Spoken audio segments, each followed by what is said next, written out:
Hello, everyone, and welcome again to Unfound Now, this YouTube series where I feature, analyze, and publicize a recent disappearance. This is in contrast to the regular Friday episodes of Unfound, where the average age of a disappearance we cover on there is about 22 years old, and the rule is a disappearance has to be a year old before I will cover it on the official podcast, of course, Unfound. Whereas with this series, Unfound Now, that I've been doing for over 3 years, this gives me an opportunity to look at much more recent disappearances. So regarding any particular airing date, I'll be looking at a disappearance that has only happened within the last couple of months. However, this one, and even though this is coming out in early August of 2023, this is actually the episode for July of 2023. I got a little behind because I was up seeing my father in Pennsylvania for a couple weeks. But actually, due to some unique circumstances, we're going to go the whole way back to March of 2023 for this disappearance. And so it's, like I said, it's kind of unique. Don't anticipate me going back this far very often. But this is a disappearance that I found out through a friend of mine and also a YouTube host, John Lorden. He had let me know about the disappearance of Kay Alana Turner. And he wondered if I would also do some publicity for her disappearance, talk to her parents, which I have. I did that yesterday on August 6th. And I'm going to incorporate at least a little bit of my talk with them into this, although officially everything that they and I talked about yesterday is off the record. There was nothing that was recorded or anything. So even though I spoke to them yesterday, and it certainly does give me an opportunity to know Kay Alana a little better than any of the other missing people that I've featured on Unfound Now, I'm really just, for the most part, going to go by the book on this and treat this as any other disappearance that has been featured on Unfound Now. I would not want to do anything to get in the way of the word that I gave to her parents yesterday. And they have done some extensive interviews. Of course, you can go to John Lorden's channel, Lorden Arts, right here on YouTube, and you can find the extensive interview he did with her parents. For me, I talked to them just trying to give them the best help, my best insight that I could, given my 7 years of experience. But in addition to that, I told them that I would do this Unfound Now episode in featuring their daughter, Kay Alana, of course, in the hopes that this can lead to a resolution to her disappearance. So let's get right to this. Like I said, this missing young woman, her name is Kay Alana, A-L-A-N-A Turner. She was 28 years old when she went missing on March 10th of 2023, so almost 6 months ago. And she went missing from Tomball, Texas. So, as is usually the situation, I am going to have some learning points that I usually have for these Unfound Nows. And then I'm going to read an article covering her disappearance. Like I said, this is not an all-encompassing, deep into the depths of her disappearance.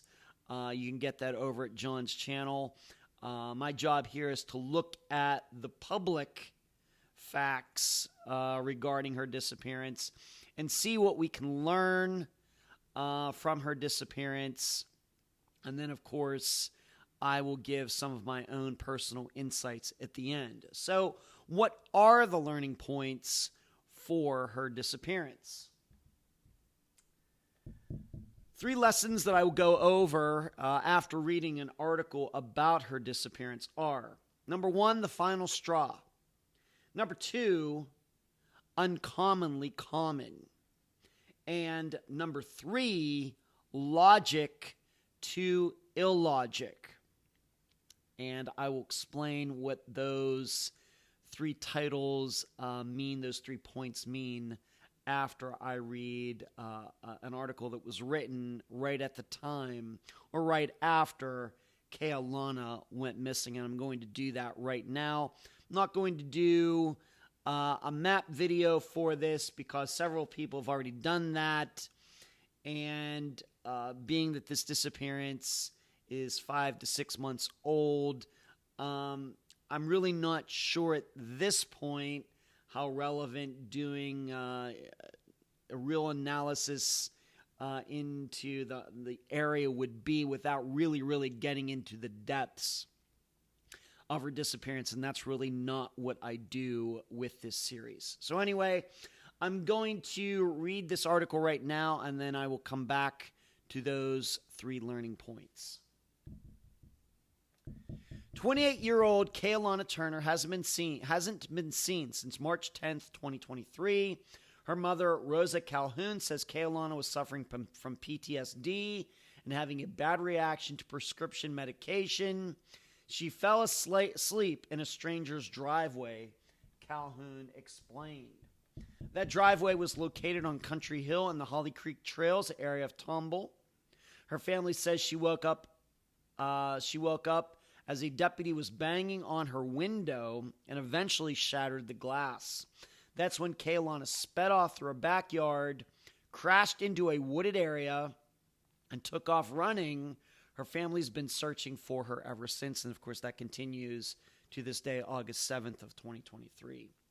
There is a Kay Alana-sized hole in my heart, Calhoun said through tears. Her family is finally getting the help they've been waiting for. Search and rescue of San Antonio, Texas, traveled to Tomball and spent an entire weekend searching the area where she went missing. Where she came up missing from is very dense, so it's kind of hard for us to walk through some of it, said Nina Glass, director for SNR San Diego. Nina Glass was on the ground along with volunteers the weekend of June 23rd. They also brought out underwater drones to search deep bodies of water in the area. We have 2 underwater drones. One has an arm, one does not. The one with the arm is able to pick up things out of the water. They can go up to 300 feet, and you can watch the phone. You can see everything underwater, Glass said. While nothing turned up on their search, they were able to eliminate surrounding areas and properties to help narrow down the search. The Calhouns had initially received help from EquuSearch. Once the sheriff's office issued a warrant for Kay Alana's arrest, EquuSearch had to take a step back. However, Fox 26 can now confirm that even though Kay Alana still has an active warrant, EquuSearch has joined back in.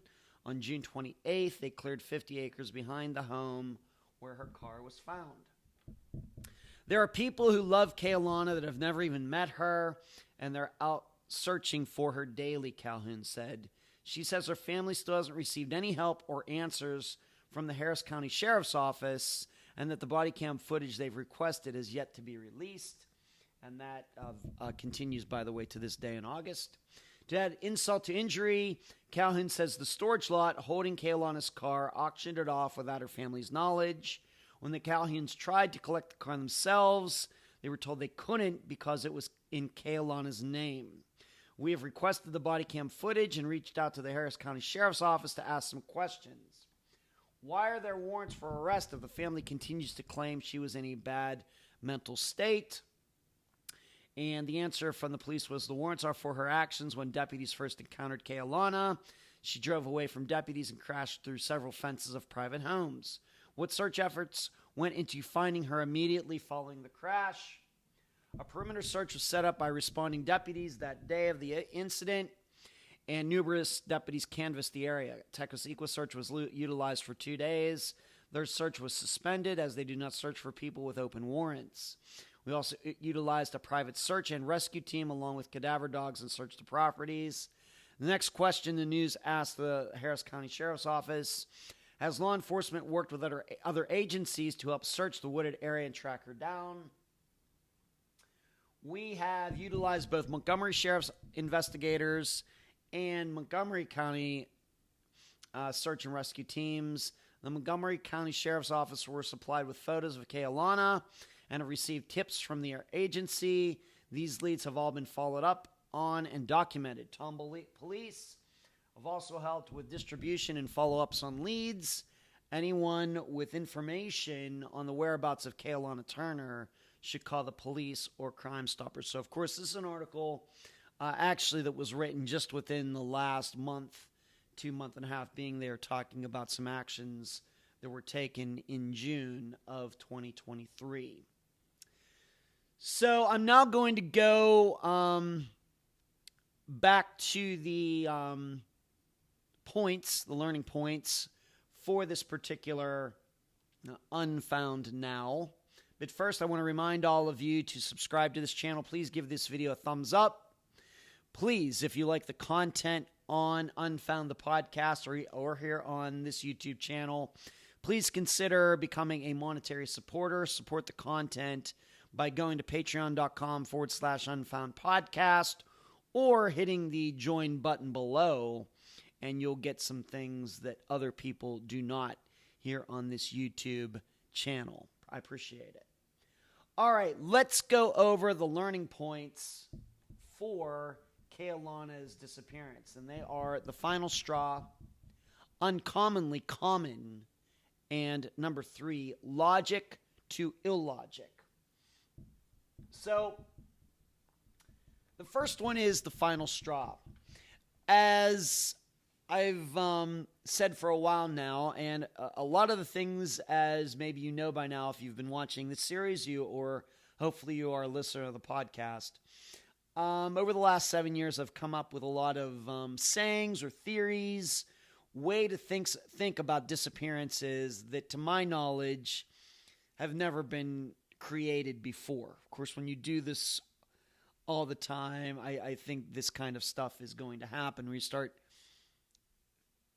thinking about ways to think about disappearances, then, of course, passing it along to all of you. The reason this first learning point is called the final straw is because I've come up with the idea that disappearances are not a snapshot in time. All of these disappearances do not just start right at that second. You find the disappearances could be days in the making, weeks in the making, months in the making, and without going into too many details, once again, because of my private conversation with Kay Alana's parents, you could even say that her disappearance was years in the making. She had been fighting some mental health issues, publicly PTSD and some other things, for a while, well before her disappearance ever happened. And there was a medication issue, whether it was being tweaked correctly or not, and it certainly could have contributed to her disappearance. So her disappearance, I'm not saying it was a long time coming. I'm not saying that she was destined to go missing. But when you are in a situation like that, especially when it comes to mental health issues, as we've learned on Unfound, it doesn't take much to kind of push people that one step further where they start to not see reality as it is. And certainly on this day, what happened to Kay Alana, that was what was going on. But this wasn't something that just was particular to that day. The truth is, given my understanding about what Kay Alana was going through, that this could have happened a week before this, and maybe the same sort of thing would have happened. Of course, the triggering event is this police officer coming up, breaking the window, and then her taking off. Of course, if he doesn't do that, she probably doesn't end up going missing, at least on that day. But putting everything together and learning about Kay Alana as I did, things were getting, it appears, worse for her, not better.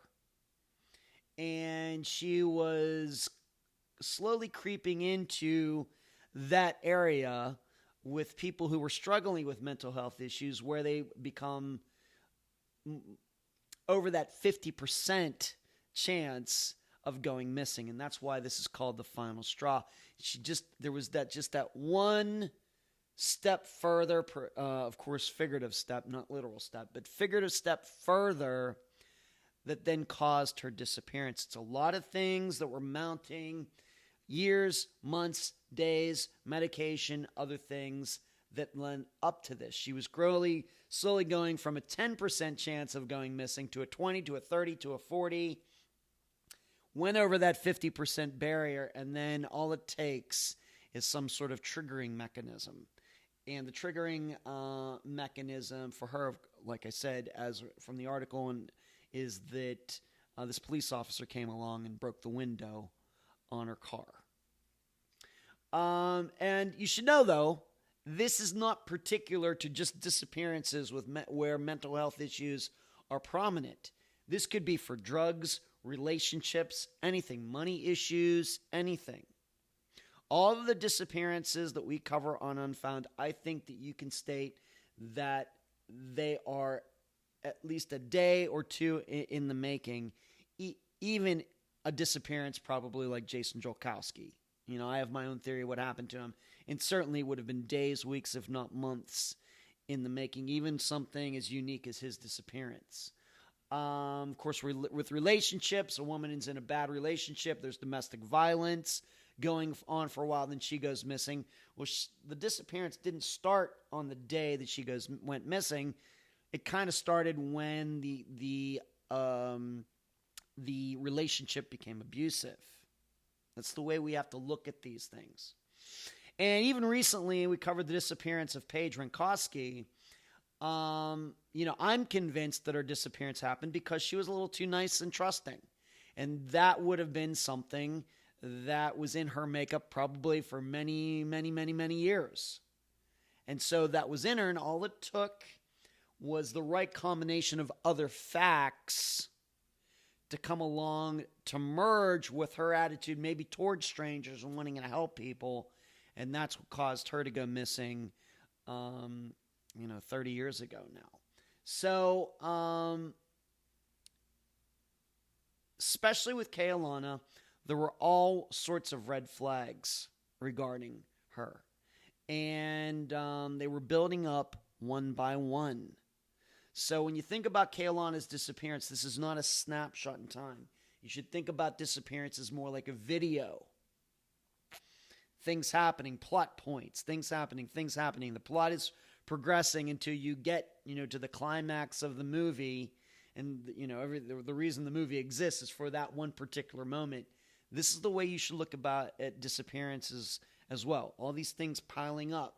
Unfortunately, things going in a wrong direction, in a bad direction. And then there comes that point in that video, quote unquote, where the disappearance happens. This is how it works. So there was that final straw to something that just pushes everything over the edge, and a disappearance happens. Now moving on to learning point number 2, uncommonly common. First of all, you have to realize that people going missing and leaving their cars behind is very common, more common than the public would ever realize. And the thing about them is that people do this for all sorts of reasons. It could be due to fear, like we have with Kay Alana. She was sleeping in her car in somebody's driveway. A stranger's driveway, of course is odd. But she gets woke up by the police. He breaks the window. She takes off. Obviously, she's running in fear. Of course, we could say irrational fear, and we'll get to that in part learning point number 3. But people can run off due to fear. People run off running from the police like Kay Alana was, but in a different way. They're drinking and driving. They know absolutely what they're doing. Whereas I'm not sure that Kay Alana totally appreciated the circumstances that she was in. But I think most people, even though they're drinking and driving and they can't control a car, they still kind of understand of what's going on, and they don't want to be caught because they suddenly realize, oh yeah, I'm drinking and driving. I don't want to go to jail. I don't think that's really what was going on with Kay Alana when she took off. It's something totally different. I don't think she was seeing reality as it was at all. So this is what makes these types of disappearances, in one way, very common to each other, but also very different to each other. And that's why it says uncommonly common. You can have the very general category of people who leave their cars behind and take off, but within that, you got all these other possibilities. And one, of course, another one that's very sad are people who drive off to the middle of nowhere because they want to commit suicide. They leave their car on a logging road or something like that, and they just walk off into the woods, never to be seen again. Or if they are found, maybe it might be years or something. So there's that type of disappearance as well, where cars are left behind on purpose for purposes of suicide, for purposes of getting away from the police because they're breaking the law, for purposes of people like Kay Alana who are running in fear, but they really don't know what they're doing. And given that I think the public doesn't realize how common this is, thus the rumors start. And of course, one of the rumors, it's out there, and dare I say that Kay Alana's father even asked me about this. He asked me, what is it with, the police and not giving up, the body cam video and all of these things. And I just don't find, I know there's certainly a hubbub is made of that, but I told him that I don't see anything curious about that at all. Not at this point, the way I understand this disappearance. But because the public doesn't understand this type of disappearance, then something like that then can seem sensational. It seems unique. And all of the rumors get started. Of course, given I've been doing this for 7 years, people start thinking, oh, well, the police are covering up something. Surely a young woman like this isn't going to run off in all these searches. She's not going to be found. Surely somebody picked her up. Surely somebody's covering something up. And what I would say is probably very unsurely that didn't happen. Or pretty surely that did not happen here. So uncommonly common. And I can't even tell you the as many disappearances that we've covered on Unfound where cars are left behind for all sorts of reasons. Of course, there's a reason like a Greg Brooks, who I'm thinking he might have been going through experiencing something like what Kay Alana was going through. Keith Collins, Sandy Haley, of course, we can't forget about those disappearances where there is reason to believe that the owner of the car, the missing person, didn't actually leave his or her car there. And I certainly believe that regarding Keith Collins, Sandy Haley. I do not believe that Keith left his car where it was found. So we have that kind of disappearance within this very general umbrella of people going missing and their cars being found in unusual locations. We have Rebecca Henderson, a young woman who went missing, covered her disappearance maybe in the second year of Unfound, that her car was found on a logging road and everything inside of it was just strewn all over the place. Now, foul play is suspected there, or at least somebody covering up her overdose. Maybe she overdosed and somebody covered it up, something like that. But in all three of those disappearances I just talked about there, very, very different scenarios, even though all of these missing people had the cars left behind. So, uncommonly common is the second learning point. I want you to realize that. And next time you read an article about a car being left behind somewhere and a missing person not being found, very quickly afterward, this is common. So, number 3, logic to illogic. What do I mean? In this, I told her parents about this, is that she was acting very irrationally, very illogically that day, that evening, that morning, I should say. And Because of that, we cannot look at her disappearance in a logical manner. We cannot say, well, she wouldn't have done this. She would have done this. She wouldn't have done that. She wouldn't have gone this direction. She probably went this direction. Whereas Kay Alana's total behavior leading up to her disappearance was totally illogical. Not necessarily her fault. Her brain was not working the way it should, probably due to a misapplication of the drugs that she was taking.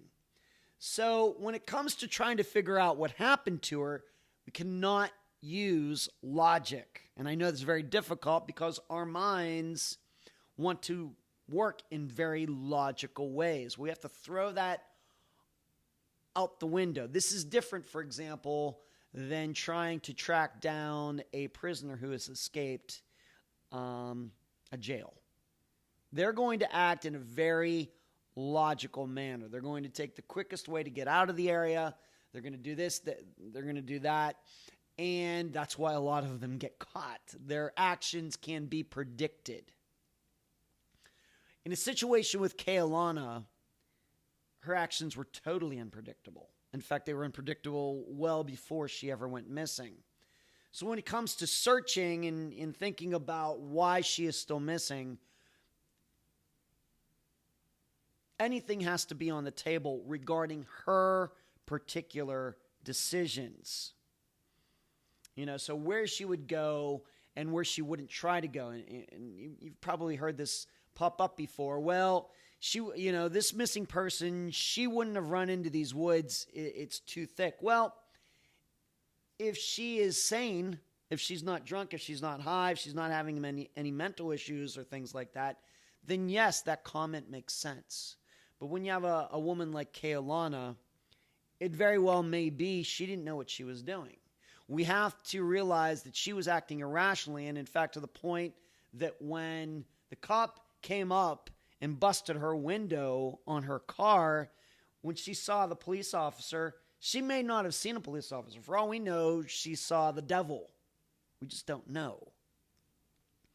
So this is a big mistake that police, families, and searchers make. They try to go through this through a very logical manner, trying to figure out what a missing person would do, and logic cannot be applied to this particular situation. And you hear it all the time. Well, she would never. Well, he would never. And this is one of the reasons, if you listen to my interviews on the Unfound podcast, my in-depth interviews, that we don't do a lot of that in those. Maybe a little bit, but I really, really try to avoid any illogical jumps of, well, she wouldn't have done this, he wouldn't have done that, even for people who do have their minds at the time of their disappearances. So it's just irrational for us to apply our logic to a very illogical situation, but something to remember. In Kay Alana's mind, at the time of her disappearance, in her mind, she was acting rationally. She was acting logically. Even though we may see it as illogical, it made sense to her mind for some reason. That doesn't mean it was right, but we have to think of it that way. Now, we have some very good examples from Unfound's own history. Esther Westenbarger, who could have logically thought that all she had to do was drive a mile and a half home and she would take the wrong road. Nobody could have predicted that, but that's what happened. In addition, Daniel Villarreal, this is a disappearance actually that I told Kay Alana's parents about, that he went running off, believe it or not, after a car wreck. And in a very urban area, could not be found.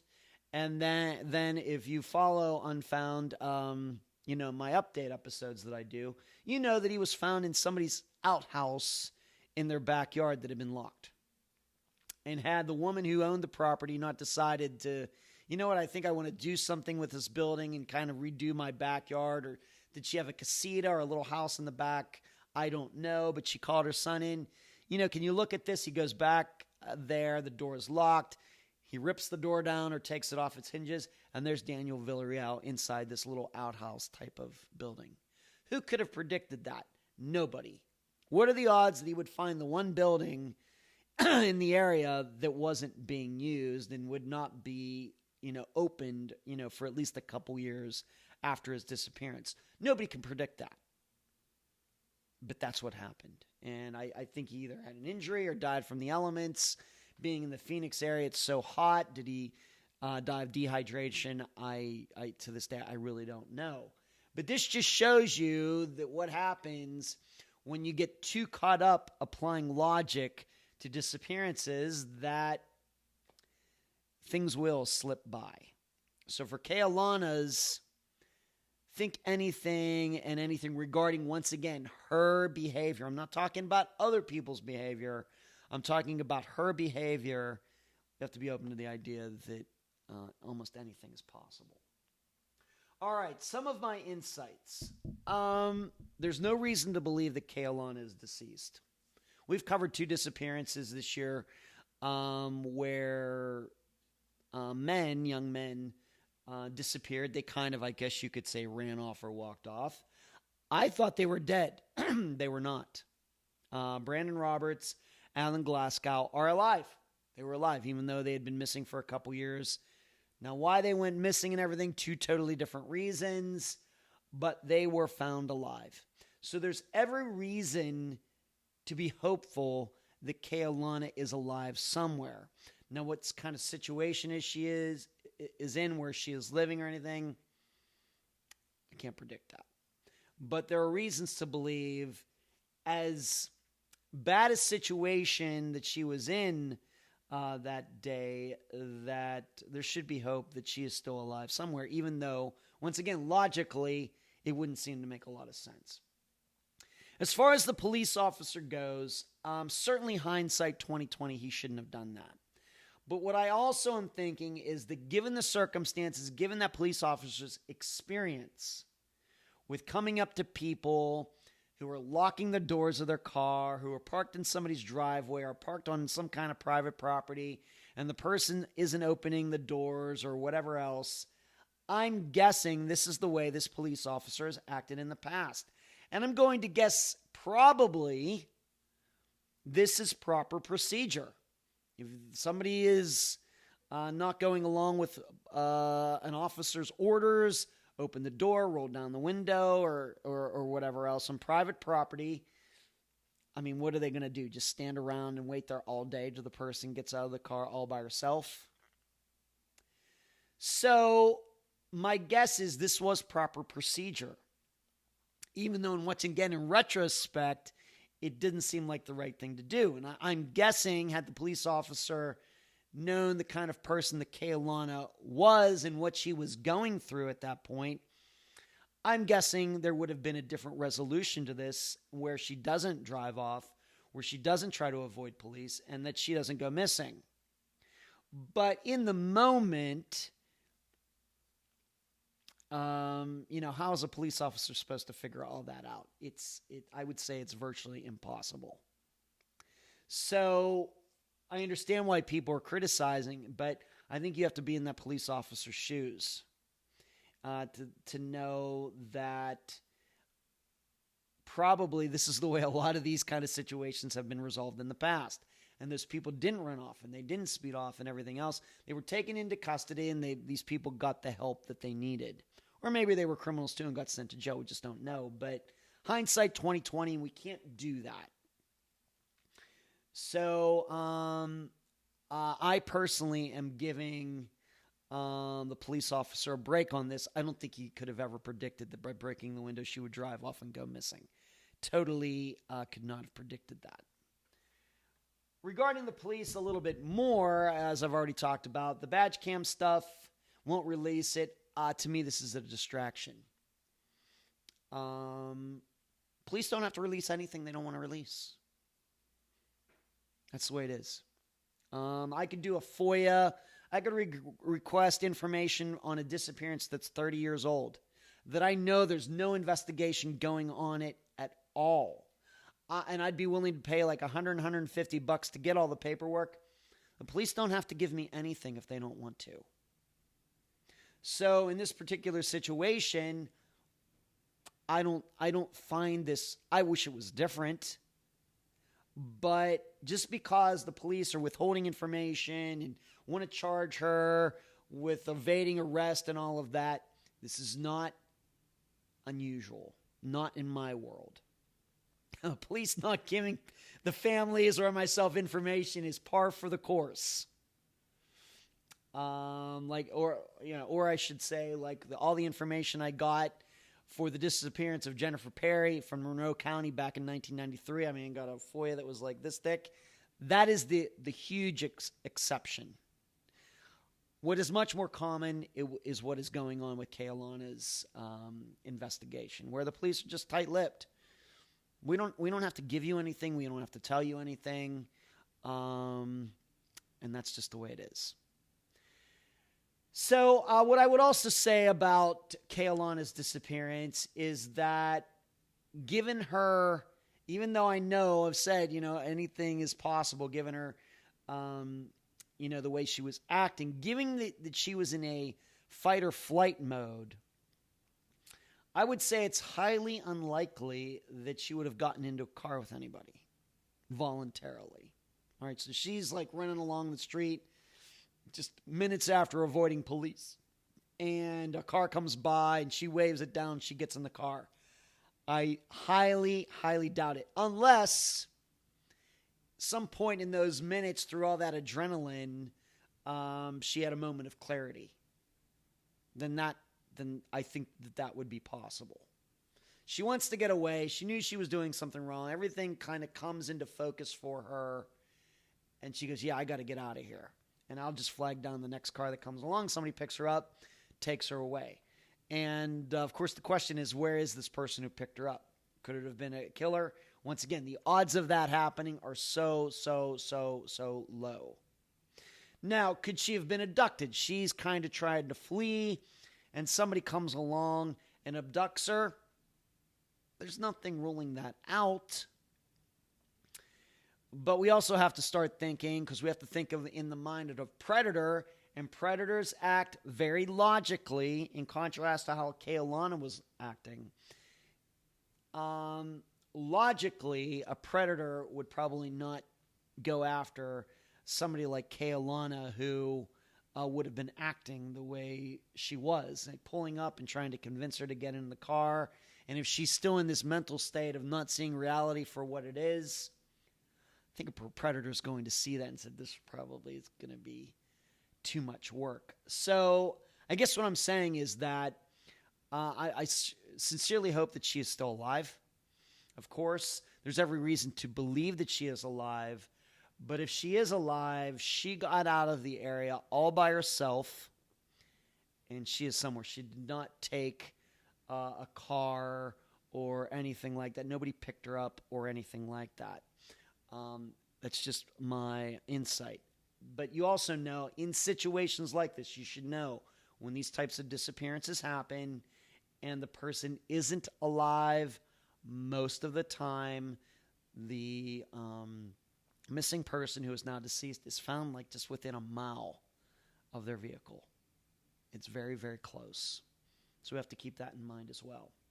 So that is my coverage of Kay Alana Turner's disappearance. I want to thank John Lorden for letting me know about her disappearance, and I'm hoping that I offered some good advice to her parents about how to, move forward, trying to figure out what happened to Kay Alana. And of course, if you know anything regarding her disappearance, please contact the Harris County Sheriff's Office in Texas. And I thank you for watching this episode of Unfound Now. Please give this video a thumbs up. And you will see me here at the end of August, where I will do another episode. See ya.